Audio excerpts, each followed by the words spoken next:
ಸಾಮಾನ್ಯವಾಗಿ ಬೆಳಗ್ಗೆ ಎದ್ದ ತಕ್ಷಣ ಏನಪ್ಪ ಬ್ರೇಕ್ಫಾಸ್ಟ್ ಮಾಡೋದು ಅನ್ನೋ ತಲೆ ಬಿಸಿ ಎಲ್ಲರಿಗೂ ಇದ್ದೇ ಇರುತ್ತಲ್ಲ. ಇವತ್ತು ನಾನು ಯೂನಿಕ್ ಆಗಿರುವಂತಹ ಸಿಂಪಲ್ ಆಗಿ ಒಂದು ಬ್ರೇಕ್ಫಾಸ್ಟ್ ರೆಸಿಪಿನ ತೋರಿಸ್ಕೊಡ್ತಾ ಇದ್ದೀನಿ. ಅದಕ್ಕೂ ಮುಂಚೆ ಯಾರೆಲ್ಲ ನನ್ನ ಚಾನಲ್ನ ಇನ್ನೂ ಸಬ್ಸ್ಕ್ರೈಬ್ ಮಾಡಿಲ್ವೋ ಸಬ್ಸ್ಕ್ರೈಬ್ ಮಾಡ್ಕೊಳ್ಳೋದನ್ನು ಮರಿಬೇಡಿ. ಮೊದಲಿಗೆ 1 ಸ್ಪೂನ್ ಎಣ್ಣೆ ಹಾಕ್ಕೊಂಡು 1 ಇಂಚಷ್ಟು ಶುಂಠಿ ಹಾಗೇನೆ 2 ರಿಂದ 3 ಹಸಿಮೆಣಸಿನ್ಕಾಯಿನ ಹಾಕ್ಕೊಂಡು ಎಣ್ಣೆಯಲ್ಲಿ ಈ ರೀತಿ ಫ್ರೈ ಮಾಡ್ಕೋಬೇಕು.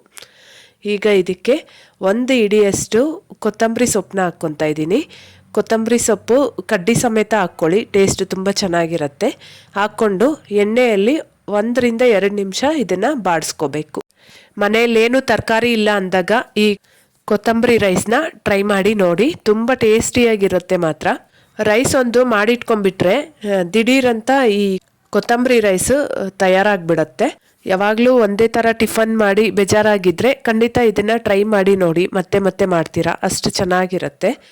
ಈಗ ಈ ಕೊತ್ತಂಬರಿ ಎಲ್ಲ ಫ್ರೈ ಆಗಿದೆ, ಇದನ್ನು ಸ್ವಲ್ಪ ತಣ್ಣಗಾಗೋದಕ್ಕೆ ಬಿಡಬೇಕು. ಈಗ ಇದೆಲ್ಲ ಒಂದು ಮಿಕ್ಸರ್ ಜಾರ್ಗೆ ಹಾಕ್ಕೊಂಡು ಈ ಕೊತ್ತಂಬರಿ ಕಲರ್ ಚೇಂಜ್ ಆಗದಿರೋದಕ್ಕೆ ನಾನಿಲ್ಲಿ 1/2 ಸ್ಪೂನಷ್ಟು ಸಕ್ಕರೆ ಹಾಕ್ತಾ ಇದ್ದೀನಿ.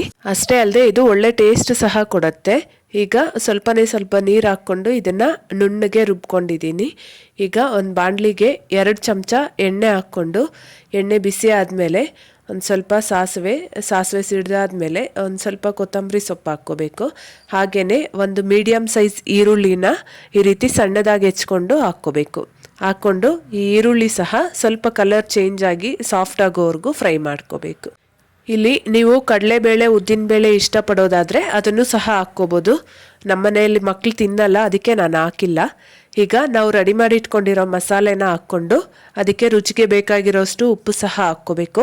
ಹಾಕ್ಕೊಂಡು ಚೆನ್ನಾಗಿ ಮಿಕ್ಸ್ ಮಾಡಿ ಈ ಎಣ್ಣೆ ಬಿಡೋವರೆಗೂ ಇದನ್ನು ಫ್ರೈ ಮಾಡ್ಕೋಬೇಕು. ಈ ಗೊಜ್ಜನ್ನ ಎಣ್ಣೆಯಲ್ಲಿ ಚೆನ್ನಾಗಿ ಫ್ರೈ ಮಾಡಿ ಇಟ್ಕೊಂಡ್ರೆ 2 ದಿನ ಆದ್ರೂ ಕೆಡೋದು ಸಹ ಇಲ್ಲ. ಇದಂತೂ ಮಕ್ಕಳ ಲಂಚ್ ಬಾಕ್ಸಿಗೆ ಹೇಳಿ ಮಾಡಿಸಿದಂಥ ರೆಸಿಪಿ ನೋಡಿ. ಇದೆಲ್ಲ ಈಗ ಚೆನ್ನಾಗಿ ಫ್ರೈ ಆಗಿದೆ. ಇನ್ನೊಂದು ಕಡೆ ಅನ್ನಕ್ಕೆ ಸ್ವಲ್ಪ ಉಪ್ಪಾಕಿ ಬೇಯಿಸಿ ರೆಡಿ ಮಾಡಿ ಇಟ್ಕೊಂಡಿದ್ದೀನಿ. ಅದಕ್ಕೆ ಗೊಜ್ಜು ಹಾಕ್ಕೊಂಡು ಚೆನ್ನಾಗಿ ಮಿಕ್ಸ್ ಮಾಡಿಕೊಂಡ್ರೆ ಮುಗೀತು. ಯುನಿಕ್ ಆಗಿರುವಂತಹ ಕೊತ್ತಂಬರಿ ರೈಸ್ ರೆಡಿ ಆಗುತ್ತೆ.